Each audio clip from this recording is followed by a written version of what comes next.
नमस्कार, आपल्या सर्वांचं स्वागत आहे द मोहिनी रेसिपी बुक या यूट्यूब चॅनलमध्ये। आज आपण शिकणार आहोत महाराष्ट्रीयन पद्धतीची सर्वात फेमस डिश म्हणजेच पुरणपोळी। तर पुरणपोळी आपण आज एका विशिष्ट पद्धतीने बनवायला शिकणार आहोत, ती म्हणजे तेलावरची पुरणपोळी।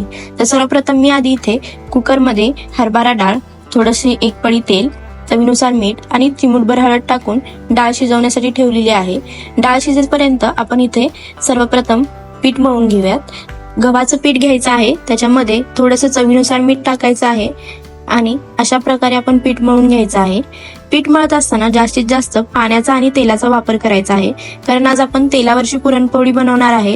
ह्याच्यामध्ये एक विशिष्ट गोष्ट म्हणजे आपण जास्तीत जास्त पाण्याचा आणि तेलाचा वापर करतो। पीठ मळून झाल्यानंतर आपण ते अर्ध्या तासासाठी बाजूला मुरत ठेवायचं आहे। पीठ मुरेपर्यंत आपण इथं शिजलेली डाळ आणि पाणी सेपरेट करून घ्यायचं आहे आणि शिजलेल्या डाळीमध्ये पुरण करण्यासाठी चवीनुसार गूळ टाकायचा आहे आणि ते चांगलं एकजीव करून घेऊन पुरण तयार करायचं आहे। पुरण तयार केल्यानंतर ते साईडला ठेवून आता आपण आमटी कशा प्रकारे बनवायची आहे, त्यालाच मराठीमध्ये एळवणी देखील असं म्हणतात। तर आपण आता आमटी शिकणार आहोत।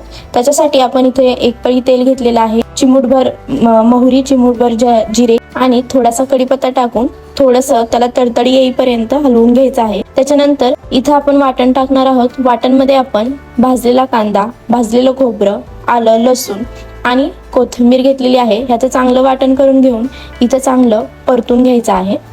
परतून झाल्यानंतर 5 मिनिटांनंतर लाल मिर्च पावडर, थोडीशी काळी मिरची आपण टाकणार आहोत।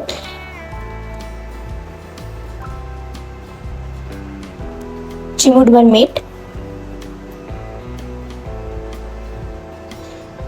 चिमूटभर हळद, हे सगळं टाकल्यानंतर आपण चांगला तो मसाला परतून घ्यायचा आहे, एकजीव करून घ्यायचा आहे।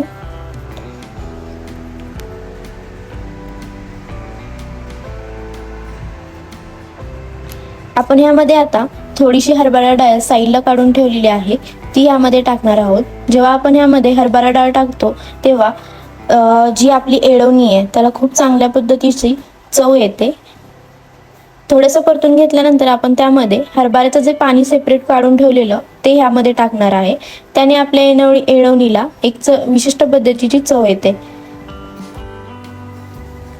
आता एळवणी उकळेपर्यंत आपण जे पीठ मुरत ठेवलेलं आहे त्याचे तेलपोळी बनवायला घेणार आहोत। तर सर्वप्रथम मी इथे एक प्लास्टिकचा कागद घेतलाय, ज्यामुळे आपली तेलपोळी पोळपाटला अजिबात चिटकत नाही।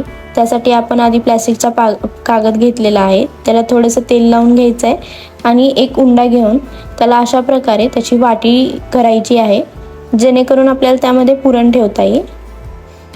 जेवढा आपण उंडा घेतो तेवढ्याच प्रमाणात आपण पुरण घ्यायचं आहे आणि अशा रीतीने त्यामध्ये पुरण ठेवायचं आहे उंड्यामध्ये आणि तो उंडा अशा रीतीने पॅक करायचा आहे आणि त्यावर थोडासा तेलाचा हात द्यायचा आहे आणि आपण आता बनवायला घेणार आहोत तेलपोळी।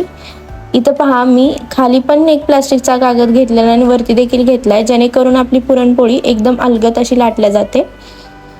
आता ही पुरणपोळी सोडण्यासाठी मी इथं ते लाटण्याला थोडंसं तेल लावलेलं आहे आणि ती पुरणपोळी मी अशी गोल गोल लाटण्याला गुंडाळलेली आहे आणि ती तव्यावर सोडली आहे। ही सर्वात सोपी पद्धत आहे, जेणेकरून आपली पुरणपोळी फुटत नाही आणि व्यवस्थितरित्या तव्यावर टाकली जाते। हे पहा, एकदम मस्त अशी आपली पुरणपोळी एकदम मस्त अशी फुगलेली आहे। इथे अशा रीतीने आपली इथे तेलपोळी तयार आहे। अशा प्रकारे आज आपण महाराष्ट्रीयन पद्धतीची सर्वात फेमस अशी डिश पुरणपोळी बनवलेली आहे। व्हिडिओ आवडला असल्यास नक्कीच लाईक, शेअर आणि सबस्क्राईब करा। लवकरच भेटूयात नेक्स्ट व्हिडिओमध्ये। बाय।